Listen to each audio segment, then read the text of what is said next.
இயேசு நல்லவர், அவர் மாறாதவர், அவர் பெரியவர், உங்களுக்காக அற்புதங்களை செய்கிறவராக இருக்கிறார். நீங்கள் எந்த சூழ்நிலையில் இருந்தாலும், எப்படிப்பட்ட பிரச்சனைகளை ஃபேஸ் பண்ணிட்டு இருந்தாலும் நீங்கள் கவலைப்பட வேணாம். கர்த்தர் உங்களுக்கான விடுதலையையும் உங்களுக்கான வார்த்தையும் வழியையும் அவர் தந்து வழி நடத்துவார். ரோமர் 10ஆம் அதிகாரம் 11, 12, 13 வசனங்கள் இப்படி படிக்கிறோம். அவரை விசுவாசிக்கிறவன் எவனோ அவன் வெட்கப்படுவதில்லை என்று வேதம் சொல்லுகிறது.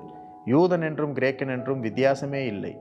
எல்லோருக்கும் கர்த்தரானவர் தம்மை தொழுது கொள்கிற யாவருக்கும் ஐஸ்வர்ய சம்பன்னராய் இருக்கிறார். அதனால் கர்த்தருடைய நாமத்தை தொழுது கொள்கிற எவனும் ரட்சிக்கப்படுவான். கர்த்தருடைய நாமம், இயேசுவின் நாமத்தை தொழுது கொள்ளுகிற, ஃபாலோ பண்ணுகிற, ஆராதிக்கிற எவனும் ரட்சிக்கப்படுவான்னு சொல்லப்பட்டிருக்கு. இந்த வார்த்தையை கேட்கிற நீங்கள் யாரா வேணா இருக்கலாம். இயேசுவின் நாமத்தை நீங்கள் ஃபாலோ பண்ணி தொழுது கொண்டு நம்பிக்கை அதன் மேலே வைக்கும் பொழுது நீங்கள் ரட்சிக்கப்படுவீர்கள், காப்பாற்றப்படுவீர்கள். உங்களுக்கு தேவையான எல்லா விதமான வழிகளும் திறக்கப்படும். எல்லா பிரச்சனைகளிலிருந்தும் தீர்வை நீங்கள் பார்ப்பீர்கள். இந்த வசனத்தில் சொல்லப்பட்டிருக்கு, யூதன் என்றும் இல்லை, கிரேக்கன் என்றும் இல்லை, எந்த வித்தியாசமும் இல்லை.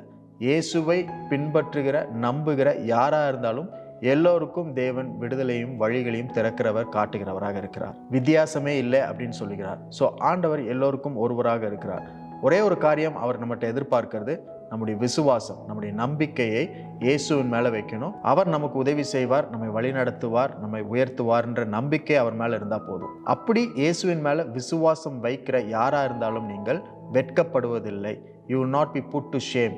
நீங்கள் எந்த காரியத்தில் வெட்கம் அடைந்திருக்கிறீங்களோ, எந்த காரியத்தில் பின்னடைந்து இருக்கிறீங்களோ, தோல்வியை பார்த்துருக்கிறீங்களோ, இன்றைக்கு இயேசுவின் மேலே நம்பிக்கை வச்சு இயேசுவின் நாமத்தை நீங்கள் கூப்பிடும் பொழுது வெட்கப்படுவதில்லை. அந்த நாமம் உங்களை காப்பாற்றும், ரட்சிக்கும்.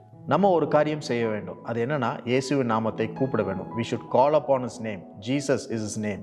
நம்மளுக்கு 1000 பிரச்சனைகள் இருக்கலாம். ஆனால் 1000 பிரச்சனைகளுக்கு இருக்கிற ஒரே சொல்யூஷன் என்ன? இயேசுவின் நாமத்தை கூப்பிடுறது தான். நீங்களே யோசிச்சு பாருங்க, ஒரு நாளைக்கு எத்தனை தடவை இயேசுவின் நாமத்தை உங்கள் வாயில நீங்கள் சொல்லியிருப்பீங்க. பொதுவாக நம்மளுக்கு பிரச்சனைகளும் வியாதிகளும் பலவீனங்களும் நெருக்கடியும் வரும் பொழுது நம்ம இயேசுவின் நாமத்தை கூப்பிடுறத விட பல்வேறு நாமங்களை, வித்தியாசமான உதவிகளை நாம் கூப்பிடுவோம். ஏதாவது பிரச்சனையை ஃபேஸ் பண்ணும்போது நிறைய பேர்த்துக்கு கால் பண்ணுவோம், ஹெல்ப் பண்ணுறதுக்கு கேட்போம். ஒரு எமர்ஜென்சி உதவி அப்படின்னாலே நம்ம இவங்களை கூப்பிடணுன்ற எண்ணம் நம்மளுக்குள்ள உடனடியாக வந்துடும். ஆனால் இயேசுவின் நாமத்தை எல்லா இடத்துலையும் நம்ம கூப்பிடும் பொழுது அந்த நாமம் நம்மளை ரட்சிக்கும். நம்ம யாராக வேணாலும் இருக்கலாம், யூதனாக இருக்கலாம், கிரேக்கனாக இருக்கலாம், உயர்ந்தவனாக தாழ்ந்தவனாக இருக்கலாம், பல்வேறு வழிமுறைகளை பின்பற்றி கொண்டிருக்கலாம். ஆனால் இயேசுவின் நாமத்தை நம்ம சொல்லும் பொழுது அந்த நாமம் நம்மளுக்கு உதவி செய்யும். அந்த நாமம் நம்மளை வெட்கப்படுத்தாது. வெட்கப்படுத்தாதுன்னா என்ன அர்த்தம்னா, ஒருத்தர்கிட்ட உதவின்னு போறீங்க, அவங்க உதவி செஞ்சாங்கன்னா உங்களுக்கு சந்தோஷம். ஆனால் அவங்களால உதவி செய்ய முடியலன்னா ஒரு ஏமாற்றம் உங்களுக்கு ஏற்படும். கேட்ட உதவி கிடைக்கலையே அப்படின்ற ஒரு வெட்கத்தோடு நீங்கள் திரும்பி வருவீங்க. ஆனால் இயேசுவின் நாமத்தை நீங்கள் கூப்பிடும் பொழுது வெட்கம் அடைவதில்லை, வெட்கப்படுவதில்லை. அந்த நாமம் உங்களை எந்த இடத்துலையும் யார் முன்னாலையும் வெட்கப்படுத்தாது. இன்றைக்கும் உங்களுக்கு முன்பதாக நிறைய சேலஞ்சஸ் இருக்கலாம், நிறைய தேவைகள் இருக்கலாம், எது வேணாலும் இருந்துட்டு போட்டோம். ஆனால் இயேசுவின் நாமத்தை நீங்கள் கூப்பிட்டீங்கன்னா அந்த நாமம் உங்களை வெட்கப்படுத்தாமல் எந்த ஏரியாவில் உங்களுக்கு உதவி தேவையோ, எந்த பகுதியில் உங்களுக்கு விடுதலை தேவையோ, எந்த இடத்துல குழப்பம் நிறைந்து இருக்குதோ அங்கெல்லாம் தேவன் உங்களை வெட்கப்படுத்தாமல் தெளிவை கொடுத்து, ஆசீர்வாதத்தை கொடுத்து, வழி நடத்தி ஒரு புதிய வழியை, புதிய காரியத்தை உங்கள் வாழ்க்கையில் செய்ய வல்லவராக இருக்கிறார். உங்களுடைய விசுவாசம் தேவன் மேலே இருக்கும் பொழுது, இயேசுவின் மேலே இருக்கும் பொழுது அந்த விசுவாசம் உங்களை ஒரு நாளும் வெட்கப்படுத்தாது. இயேசுவின் நாமம் உங்களை ஒரு நாளும் வெட்கப்படுத்தாது. ஆகவே எல்லா வெட்கத்திலிருந்தும் தேவன் உங்களை திருப்புகிறார். ஒரு புதிய ஆசீர்வாதத்துக்குள்ள, புதிய எல்லைக்குள்ள நீங்கள் போகும்படிக்கு இந்த நாள் உங்களுக்கு கொடுத்துருக்கிறார். அதுக்காக ஆண்டவருக்கு நன்றி செலுத்துங்க.